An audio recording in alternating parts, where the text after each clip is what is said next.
Good morning, beautiful people. Welcome to my channel. I'm going to be doing now a series of Secrets of Career Analysis podcasts for all you beautiful people.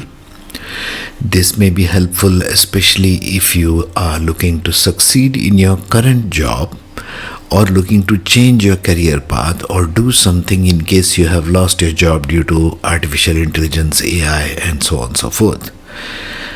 First of all, let me dispel the fear that AI is going to do anything like taking your jobs and making everybody jobless. That's not going to be the case, at least so far as I'm concerned. Even though I use AI in my podcasts extensively, that is just a correlation mechanism between the notes I have already made from 2 certification courses I have done. By the way, the entire Vedic Astrology basic course is available now online in the memberships area in case you wish to deep dive and understand all the basics there is to know about this thing called Vedic Astrology.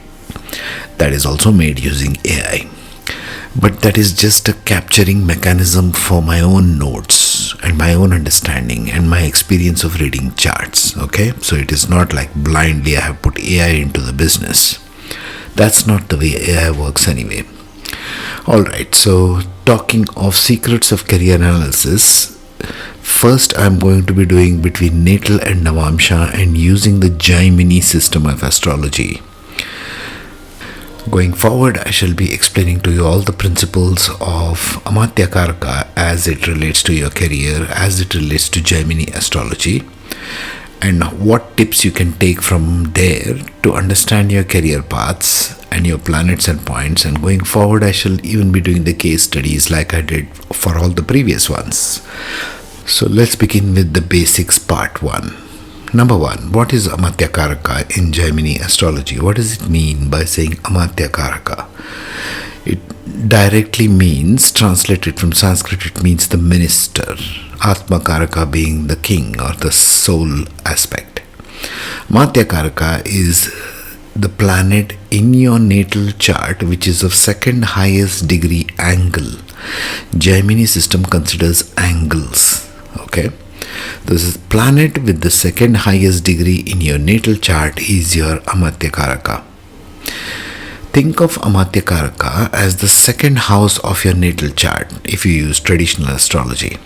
The Amatyakaraka planet is responsible for earning wealth, income for your family. That planet, that sign, whatever it is sitting on, that is what is responsible for your wealth earning capacity, or in what way you will be doing your profession. What is your profession really like? We'll be using this form of analysis. Check the planetary significations first, the sign which the planet is sitting on next, and then the house placements later in that order of significance. In order for us to understand the energies that are playing into your career part of your life. This is one part of your life. We are only discussing career here. Check the placement of the sign and placement in natal, and then see which sign or house it travels to in the Navamsha. First check all the natal aspects and then see where it goes into the Navamsha. Natal is where it will play out in the physical reality, like we discussed before in the Nakshatrapada series. Navamsha shows the part that will provide the qualities and characteristics to the Amatyakaraka planet. And you shall see all this as we go forward. Don't panic too much if you find all these concepts very alien, okay? Hang in with me. Now, as you can see in the slide, this one, check basics part 2. I have taken a case here. For example, the natal chart is on your left, displayed there, and Navamsha of the same person is displayed on the right, okay? So we have 2 charts, natal as well as Navamsha. Now the number of karakas I am using in Jaiminis for the sake of this study is 7 karakas. I am not using Rahu. Okay, it's not 8 karakas, it is 7. So the AMK which is said here is Amatyakaraka in this person's case, which is Saturn. And the Saturn, first we have to see as per the rules is where it is placed. It is placed in the 5th house in the sign of Gemini in the natal chart. But in Navamsha, it goes to the sign of Aquarius in the 10th house, the same planet. So the travel of the Amatyakaraka from Natal to Navamsha, it has changed sign, it has changed house as well. Planet is the same. Okay? Bear this in mind as we go forward. I'm going to stick this introduction in every single podcast just for ease. If you have seen this before, just skip to the part where you want to come to the learning part. Basics part 3. I have used 7 Karakas which are considered in this study. The Sun, Moon, Mercury, Venus, Mars, Jupiter and Saturn. Totally 7 solid planets, ignoring Rahu and Ketu as the basis, as per the scriptures. Okay?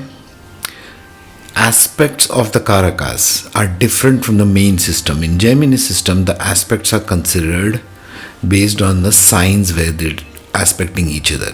Fixed signs aspect all movable signs except the one next to them.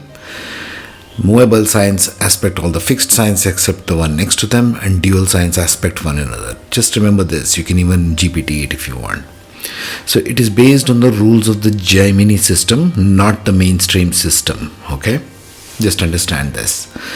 After I cover the planets as Amatyakaraka, and going forward by Amatyakaraka in Navamsha and that characteristic, this itself will be very large number of podcasts. Then I shall begin the case study podcast for better learning and grounding, because learning astrology without studying any amount of doing charts, natal charts, studying n number of charts, okay, unless we indulge in that, well, the study of astrology just becomes esoteric. It has no grounding, it has no value. It's like studying physics without any proof in the lab. You have to prove it. Is this true for me or not? That should be your question. It can't be just an idle rant or a philosophical rant of some kind. Vedic astrology is as real as it gets, folks. Okay? The secrets of career analysis. Now we come to Venus as Amatyakaraka, or the determinant of your career path. Everybody these days wants to become an artist of some kind, but is Venus your Amatyakaraka? That is to say, is Venus holding the second highest angle in your natal chart? Then it becomes your Amatyakaraka. Again, we take the people, the attitude of the planet, and the types of work performed as the determinant characteristics of Amatyakaraka. So let's take what Venus represents in terms of people. In terms of people, Venus represents your spouse, your intimate partners, cosmeticians, finance professionals, fashion industry people, creative artists, farming people, something which is less considered as Venus these days. People ignore what they are eating even. Farming and agriculture is actually connected to Venus. Did you know that? People dealing in pharmaceuticals. Pharmaceutical industry is also connected to Venus. Did you know that? So what is the attitude of Venus? You have to consider this as well. You might carry all this to your profession. If Venus is your Amatyakaraka, you might be artistic. Venus is artistic. All art forms are represented in Venus, as we know. Refining appearances of all kinds. Moon is the base. Venus is refinement. Moon is food. Venus is refinement of food, for example. Refining is a characteristic of Venus. Refined forms of everything. Art, if you look at it that way, is a refined form of visual sight, right? Painters, artists, sculpture, poetry, you name it. In any field that artistry Venus steps in, it tends to refine it. Okay? So cosmetics, home, beauty, clothes and fashion. Attracted to wealth. Venus is the Karaka of wealth, especially in Taurus and Libra, right? Rulers of the two signs. Beauty and romance in terms of spouse and intimate partners, for example. Outward appearances. Venus takes care of outward appearances. That's why females everywhere have a tendency to beautify their outward appearances. Internal matter is another quite different, as we know. But the females of our human world are interested in beautifying their outward appearances. That's also Venus. They are fond also of automobiles. Did you know Venus is a Karaka of automobiles? And they are fond of comfort, Libra, the sign of comfort. Types of work associated Venus may be perfumes, cosmetics, automobiles, interior decoration, fashion industry, wealth, fine dine. Again, refinement of food is fine dine. Medicine of all kinds and pharmacy and business. These are the general associations of Venus when it comes to your profession, since we are talking about careers only. Now let's speak of Venus as Amatyakaraka and in conjunction with different planets. And what does the refinements or variations bring about here? Conjunction with Mars, it can bring about hotel management because it's in the hospitality industry. That's again Venus. Event planning, because Mars has to do with a lot of planning and execution and logic. Venus is there, therefore event planning. Think of Libra and Mars combined, event planning. Luxury sales, dances of all kinds, because Mars is tactile movement, bodily movement, and combine that with Venus, you get a combination of dances, teachers of dance and drama. Beauty parlors, because Venus has to do with making your outward appearances look what it is not, refinement of that. Cosmetic surgeons, cosmetic surgery. Why Venus is a outward appearance? Mars has to do with cutting, surgery. So cosmetic surgery can be also Venus conjoined with Mars. Now with Mercury, it does different things. With Venus as Amatyakaraka and conjoined Mercury or aspecting Mercury somewhere in your natal chart, it might be into branding because Mercury wants to have good communication abilities. Communicating Venus is Venus plus Mercury. Public relations, there you go. Design and media, social media, strategy, content writing or writing in general in terms of romantic novels even, Mercury plus Venus.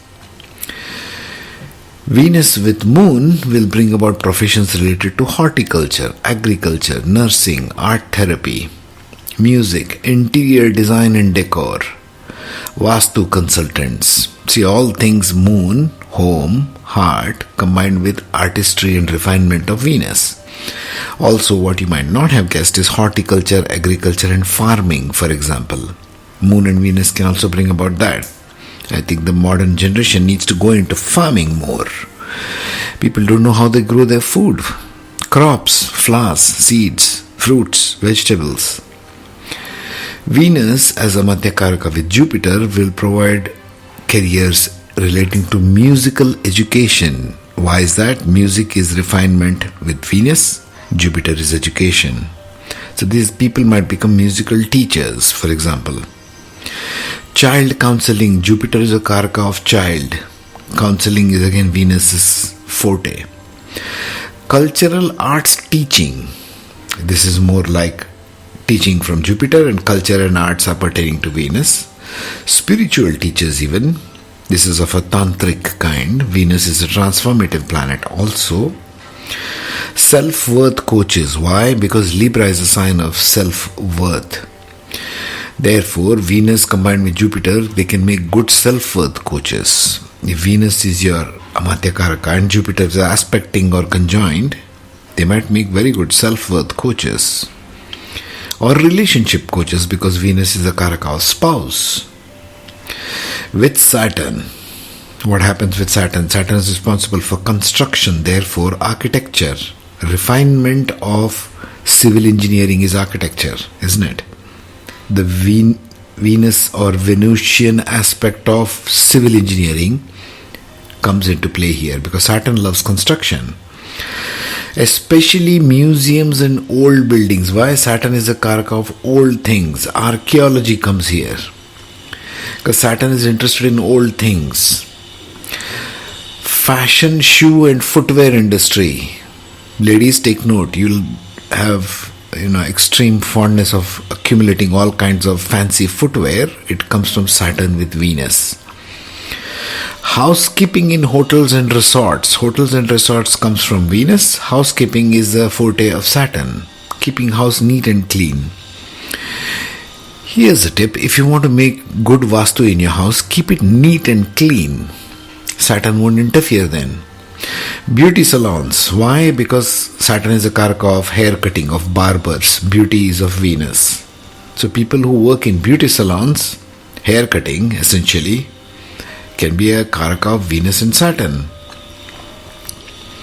Fine dine and cafes. Sort of cafes which just make fancy croissants and pastries and coffee and tea. Something like Starbucks, for example. That's a classical example. Because Saturn has to do with tea and coffee, and fine dine has to do with Venus. Designer crockery. Why crockery? Because crockery has to do with Saturn.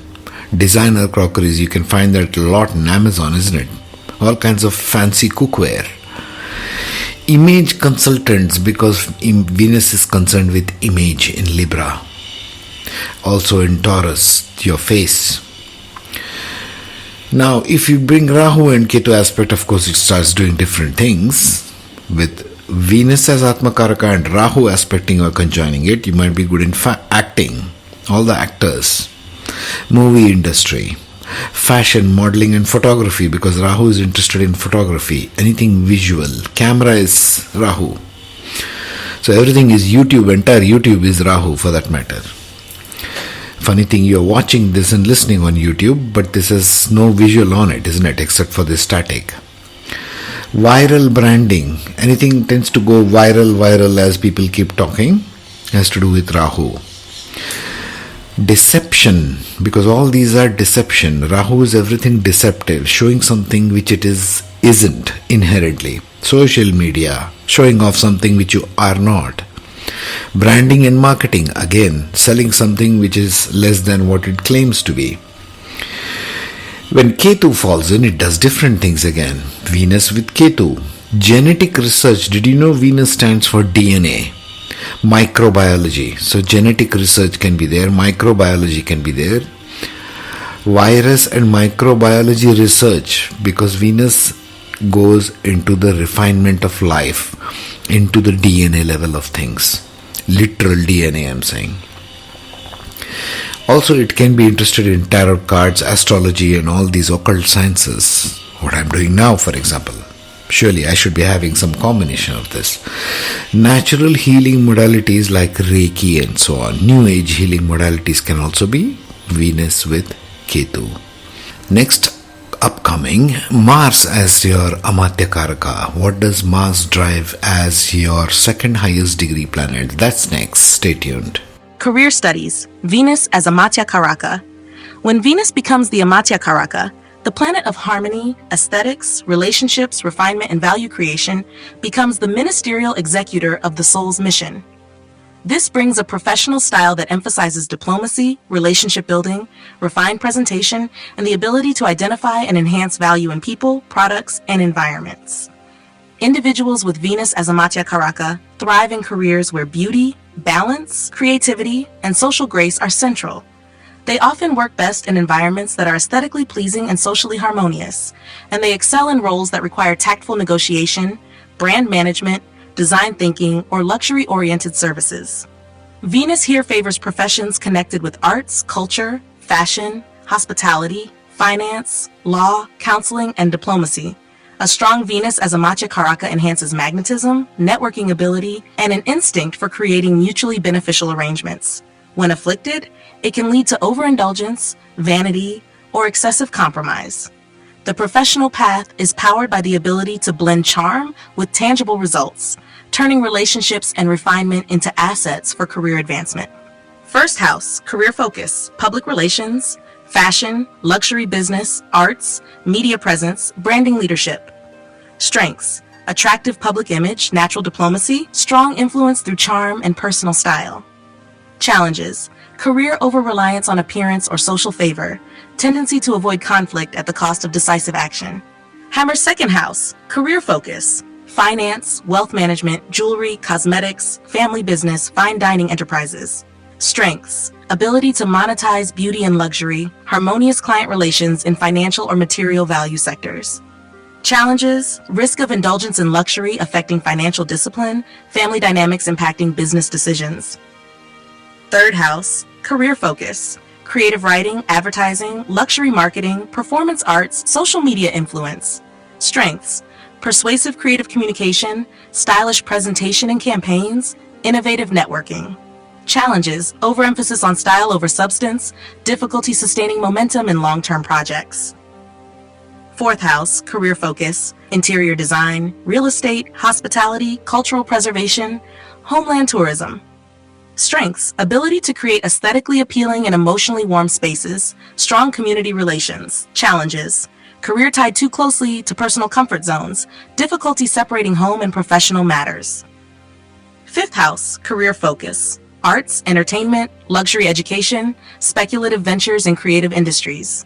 Strengths: strong creative leadership, ability to inspire through artistic vision, appeal to high-value clientele. Challenges: risk-taking in creative investments, overindulgence in pleasures affecting productivity. Hammer's sixth house, career focus: law, diplomacy and conflict resolution, HR management, hospitality, luxury wellness services. Strengths: ability to resolve disputes with tact, create harmony in competitive environments, client-centered service delivery. Challenges: over-accommodation in negotiations, difficulty maintaining firm boundaries in service roles. Hammer's seventh house, career focus: high-value partnerships, luxury brand collaborations, international diplomacy, high-profile client management. Strengths: exceptional skill in building and sustaining mutually beneficial alliances, charm in negotiations. Challenges: overdependence on partner status or resources, career vulnerability to relationship instability. Eighth house, career focus: luxury asset management, inheritance law, high-end insurance, transformation-based consulting. Strengths: ability to rebrand, restructure, or revive valuable assets or ventures, discreet handling of high-value negotiations. Challenges: career disruptions through sudden changes in partnerships or financial backers, secrecy leading to misunderstandings. Ninth house, career focus: cultural diplomacy, international luxury trade, arts patronage, heritage law. Strengths: diplomatic influence in cross-cultural relations, refined representation in global forums. Challenges: over-idealizing partnerships or causes, personal beliefs interfering with practical decision-making. 10th house, career focus: luxury brand leadership, creative industry governance, media management, high-level diplomacy. Strengths: public reputation for sophistication, influence in cultural or artistic institutions, skillful brand positioning. Challenges: career fluctuations due to changing trends, overemphasis on image over core strategy. 11th house, career focus: networking in luxury sectors, arts and culture advocacy, social influence, large-scale events. Strengths: strong alliances with influential circles, ability to channel creativity into collective goals. Challenges: overcommitment to social obligations, dilution of personal vision in group agendas. 12th house, career focus: international arts trade, luxury hospitality abroad, spiritual retreats, film and media production in secluded settings. Strengths: discretion in high-value foreign dealings, ability to create beauty in isolated or exclusive environments. Challenges: career visibility challenges, risk of overindulgence in escapist pleasures, dependency on foreign markets.